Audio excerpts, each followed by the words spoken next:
What's up everybody, it is Jack and Tim, and this is our video on the pros and cons of cardio. Since you're a busy person and you're probably interested in being as efficient as possible when it comes to cardio, you're going to want to make sure that you stay tuned for this video coming up.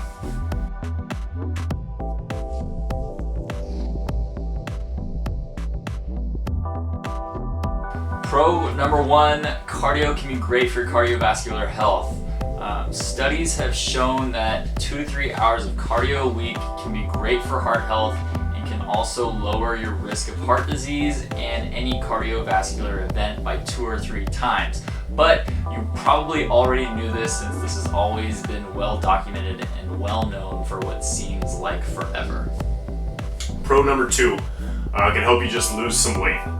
So this is another one that everyone knows and is probably why most people do cardio. Studies have shown that people who do 30 to 40 minutes of cardio most days of the week can lose approximately 4 pounds in about 8 months. Pro number three, it can be great for improving your insulin sensitivity. A bout of cardio lasting 25 to 60 minutes can actually improve insulin sensitivity almost immediately. Improvements in longer-term insulin sensitivity can also be seen after a week of doing cardio for 25 minutes when just done twice that week. In addition to the more vigorous types of exercise, there was a trend for higher insulin sensitivity when doing light exercise such as walking, but not a significant one. Also, good insulin sensitivity will help you achieve greater results in the gym, so it's important even for people already fit and looking to get even more fit.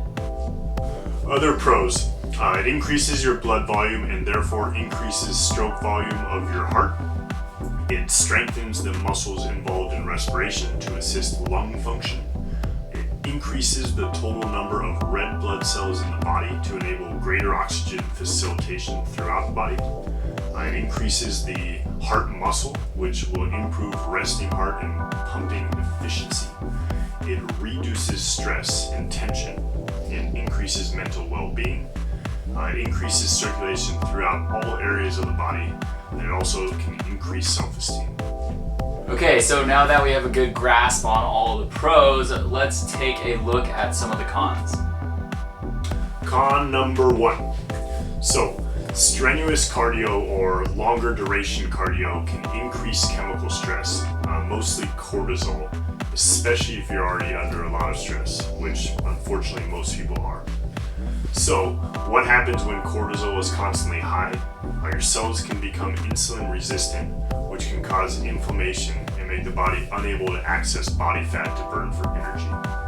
The hormone leptin, which tells you you're full, can decrease, and the hormone ghrelin, which tells you you're hungry, can actually increase.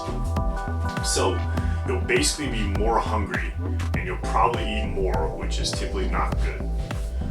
Growth hormone and testosterone are also suppressed when cortisol is constantly high, which is bad for weight loss, especially in the abdomen. Con number two, if you don't know how to run properly, you can be doing more bad than good. Repetitive movements and improper running or exercise form can create bad stress on joints, causing inflammation and can lead to destruction of cartilage and joint tissue. Do your knees, hips, ankles, or shoulders hurt when you're doing your cardio? Well, you might be doing it wrong. Do you run like this? Or do you run like this? How about this? Are your feet turned out? Are they straight? There's quite a bit to actually think about when it comes to running. Poor posture can create physical and chemical stress.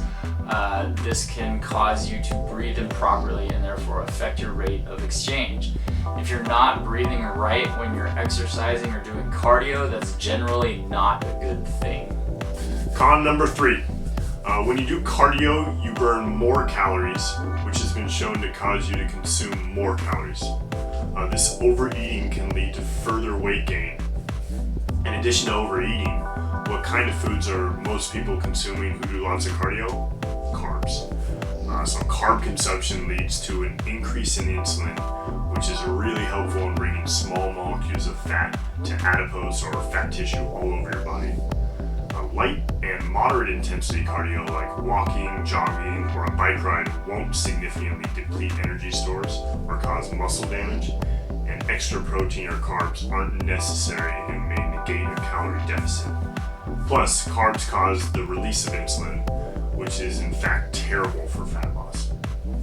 Con number 4, cardio can negatively affect your sleep. So peak cortisol production generally occurs in the early morning right when you wake up. It's basically that internal cup of coffee that helps you get the day started. After this, cortisol levels decline throughout the day and are at its lowest levels during the first half of the night, which helps you get really sleepy and ready for bed. If you do your cardio at night, that increase in stress can bump up your cortisol levels and make falling asleep a little harder than normal. Con number 5. So, cardio alone can help you lose weight. But when you lose the weight, it's not just the fat that you're losing. You're losing muscle too. Studies have shown that doing cardio alone for weight loss does help you lose weight, but the weight you lose can come from both fat and muscle. The only way that you can preserve the muscle that you have is if you do some kind of resistance training along with your cardio. Con number 6, too much cardio can actually be bad for your heart. According to one Canadian study, regular exercise reduces cardiovascular risk by a factor of 2 or 3. That, of course, is a huge benefit, but the vigorous demand of running a competitive marathon increases cardiac risk by 7-fold. Long distance running also results in high levels of inflammation that may trigger cardiac events and damage the heart post-marathon running.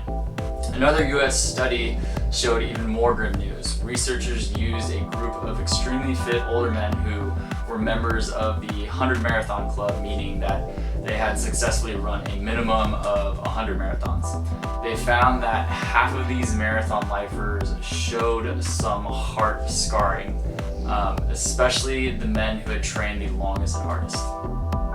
Alright, so those are the pros and cons of doing cardio. Now, having all this information, it's a great idea to just take a step back and ask yourself why you're doing cardio. Is it to lose weight? Is it to get faster? Is it to improve your heart health? And when you're doing cardio, are you doing it properly? Are you breathing correctly? Do your joints hurt?